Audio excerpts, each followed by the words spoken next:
semuanya, baik. Di sini saya akan menjelaskan modul ajar kimia kelas 11 tentang ikatan antar molekul. Modul ajar kimia kelas 11 fase F tahun pelajaran 2024-2025. Modul ajar perangkat aksi ke-1. Permasalahan rendahnya minat belajar peserta didik pada materi ikatan antar molekul. Penyebab media belajar kurang menarik, solusi penerapan model pembelajaran ADI atau Argument Driven Inquiry. Untuk menerapkan solusi tersebut akan dilengkapi dengan media PPT inovatif, bahan ajar, dan asesmen. Yang berikut informasi umum identitas modul. Nama penyusun Maria Magdalena Punuf, tahun pelajaran 2024-2025. Mata pelajaran kimia, jenjang SMA, kelas 11 fase F semester 1, alokasi waktu 2 jam pelajaran, 1 jam pelajaran 45 menit. Yang berikut kompetensi awal. Kompetensi awal yang harus dimiliki peserta didik untuk mencapai pembelajaran pada modul ini adalah memahami perhitungan kimia, sifat, struktur, dan interaksi partikel dalam membentuk berbagai senyawa, termasuk pengolahan dan penerapannya dalam keseharian. Baik, yang berikut profil pelajar Pancasila. Profil pelajar Pancasila yang diharapkan dapat tercapai yaitu yang pertama, beriman, bertakwa kepada Tuhan Yang Maha Esa dan berakhlak mulia. Siswa menyadari kebesaran Tuhan melalui keteraturan ciptaannya seperti keteraturan gaya-gaya antar molekul yang memengaruhi sifat zat. Yang kedua, keberbinekaan global. Siswa menghargai kontribusi ilmuwan dari berbagai negara dan latar belakang budaya dalam penemuan konsep-konsep ilmiah serta membuka diri terhadap sudut pandang atau penemuan dari luar negeri tanpa kehilangan jati diri bangsa. Yang ketiga, gotong royong. Siswa bekerja sama dalam kelompok untuk menganalisis percobaan gaya antar molekul, saling mendukung dalam menyelesaikan tugas, serta menghargai pendapat dan kontribusi setiap anggota kelompok. Yang keempat, siswa menunjukkan inisiatif dan tanggung jawab dalam menyiapkan alat, bahan, dan menyelesaikan laporan praktikum ikatan antar molekul. Yang kelima, bernalar kritis. Siswa mampu menganalisis perbedaan jenis gaya antar molekul dan dampaknya terhadap sifat fisika zat. Baik, yang berikut sarana dan prasarana. Yang digunakan yaitu buku paket kurikulum Merdeka, modul ajar LKPD, PowerPoint, laptop, Infokus, dan alat tulis. Berikutnya target peserta didik. Peserta didik yang menjadi target yaitu yang pertama, peserta didik reguler atau tipikal. Umum tidak ada kesulitan dalam mencerna dan memahami materi yang diajarkan. Yang kedua, peserta didik dengan gaya belajar yang berbeda, seperti auditori, visual, dan kinestetik. Yang ketiga, peserta didik dengan pencapaian tinggi, yaitu mencerna dan memahami dengan cepat, mampu mencapai keterampilan berpikir, tingkat tinggi atau HOTS, dan memiliki kemampuan memimpin. Yang berikut pendekatan, model, dan metode pembelajaran. Pendekatan yang dilakukan yaitu scientific learning, model yang digunakan yaitu argument driven inquiry, dan metode yang digunakan yaitu diskusi dan unjuk kerja. Oke, baik. Yang berikutnya itu komponen inti. Materi pokok pembelajaran yaitu ikatan antar molekul. Tujuan pembelajaran yang harus tercapai yang pertama, peserta didik mampu membedakan jenis-jenis ikatan antar molekul seperti gaya London, dipol-dipol, dan ikatan hidrogen melalui diskusi kelompok dan presentasi dengan benar. Yang kedua, peserta didik mampu menganalisis pengaruh gaya antar molekul terhadap sifat fisik suatu zat seperti titik didih dan kelarutan melalui data tabel secara akurat. Baik, yang berikut pemahaman bermakna. Kehidupan manusia tidak terlepas dari ikatan antar molekul. Mengetahui tentang interaksi antar molekul sangat berpengaruh terhadap sifat fisik zat dalam kehidupan sehari-hari. Yang berikut pertanyaan pemantik. Mengapa es bisa mengapung di atas air padahal keduanya sama-sama air? Baik, yang berikut itu kegiatan pembelajaran. Tahapan pertama yang dilakukan yaitu pendahuluan. Kegiatan yang dilakukan yaitu yang pertama peserta didik bersama guru saling memberi dan menjawab salam serta menyampaikan kabarnya masing-masing. 2. Guru mengajak untuk mengingat Tuhan Yang Maha Esa dalam hati. Yang ketiga, peserta didik dan guru berdoa untuk memulai pelajaran. Doa dipimpin oleh ketua kelas. Yang berikut, guru mengecek kehadiran peserta didik. Yang berikut asesmen diagnostik non-kognitif, yaitu peserta didik menyampaikan perasaannya yang dirasakan hari ini. Yang berikut peserta didik bersama guru membuat kesepakatan kelas. Yang berikut apersepsi, yaitu peserta didik bertanya jawab dengan guru terkait materi yang sudah dipelajari sebelumnya tentang ikatan antar molekul untuk menerima informasi baru, seperti anak-anak ibu yang hebat. Coba jelaskan menurut pendapat kalian mengapa es batu bisa mengapung di atas air padahal keduanya sama-sama air. Yang berikut, peserta didik diberi motivasi agar tetap semangat dalam belajar. Ikatan antar molekul mengajarkan kita tentang bagaimana molekul-molekul dalam satu zat saling berinteraksi. Yang berikut, peserta didik menyimak penyampaian cakupan materi, tujuan pembelajaran, model pembelajaran, dan teknik penilaian yang akan dicapai dalam pembelajaran ini. Dan waktu yang digunakan yaitu 10 menit. Baik, yang berikut kegiatan inti. Yang pertama, identifikasi masalah.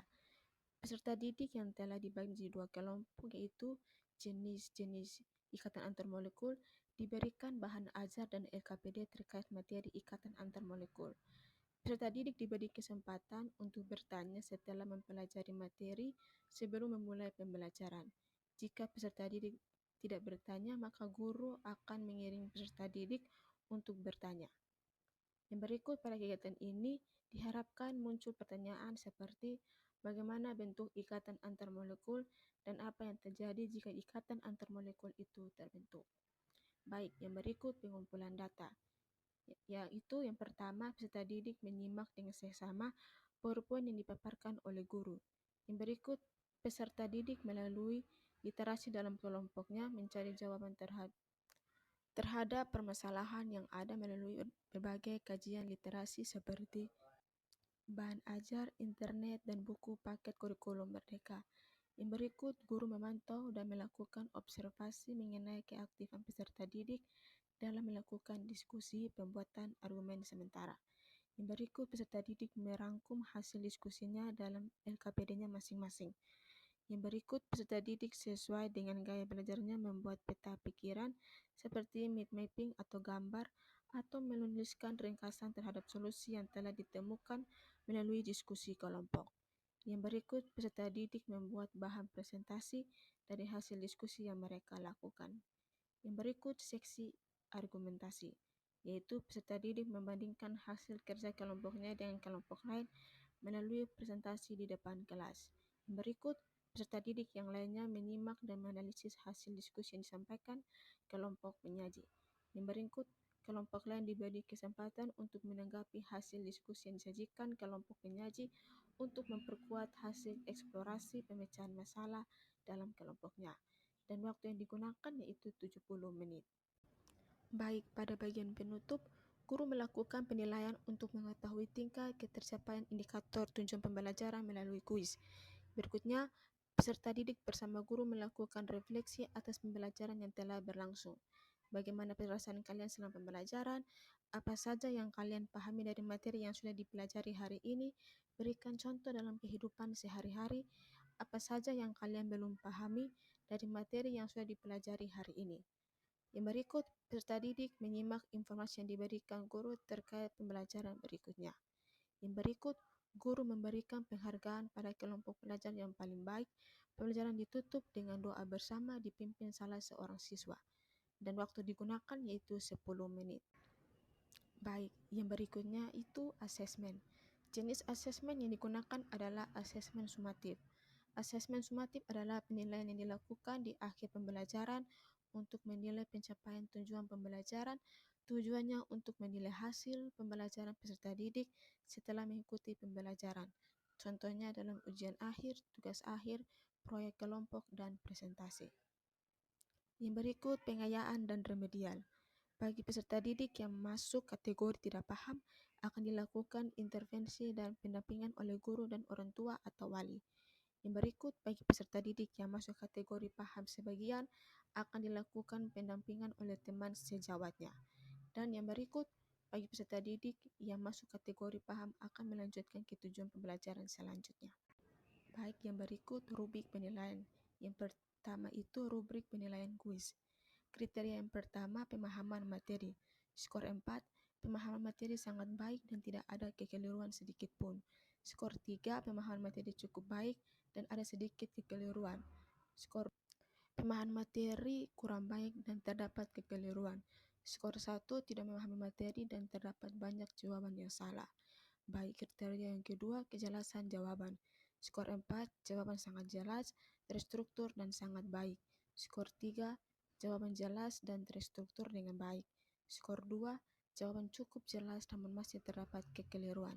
Skor 1, jawaban tidak jelas dan tidak terstruktur. Kriteria yang berikut ketepatan jawaban. Skor 4, semua jawaban benar dan sangat sesuai. Skor 3, jawaban benar dan sedikit kekeliruan. Skor 2, beberapa jawaban benar, beberapa salah. Skor 1, banyak jawaban yang salah dan tidak sesuai. Yang keempat, kelengkapan jawaban. Skor 4, jawaban lengkap dan menjawab seluruh pernyataan dengan baik. Skor 3, jawaban hampir lengkap, hanya sedikit kekeliruan. Skor 2, jawaban cukup lengkap, ada beberapa bagian yang terlewatkan. Skor 1, jawaban tidak lengkap atau tidak menjawab pertanyaan. Yang kedua, rubrik penilaian presentasi. Kriteria yang pertama, penguasaan materi. Skor 4, sangat memahami materi, menjelaskan dengan lancar, dan menjawab pertanyaan dengan tepat. Skor 3, memahami materi dengan baik, dan menjawab pertanyaan dengan baik. Skor 2, cukup memahami materi tetapi masih ada kekeliruan dalam beberapa bagian. Skor 1, tidak memahami materi dan salah dalam menjelaskan. Kriteria yang kedua, penyampaian.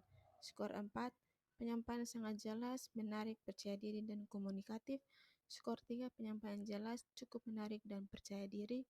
Skor 2, suara cukup jelas, tapi masih kurang menarik atau kurang percaya diri. Skor 1, suara tidak jelas, tidak menarik, atau membosankan.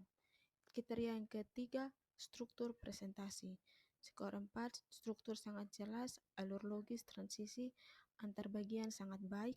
Skor 3, struktur jelas, pembukaan, isi penutup, ada alur yang logis. Skor 2, struktur ada, tapi kurang rapi atau tidak lengkap. Skor 1, tidak terstruktur, tidak ada pembukaan, isi, atau penutup. Kriteria yang keempat, kerjasama tim dalam kelompok. Skor 4, kerjasama sangat baik, semua anggota aktif dan berkontribusi seimbang. Skor 3, kerjasama cukup baik, pembagian tugas jelas. Skor 2, kerjasama minim, pembagian tugas tidak jelas. Skor 1, tidak ada kerjasama, hanya satu orang yang aktif. Baik, terima kasih. Demikian modul ajar kimia kelas 11 tentang ikatan antar molekul yang saya sampaikan. Audio Jungle.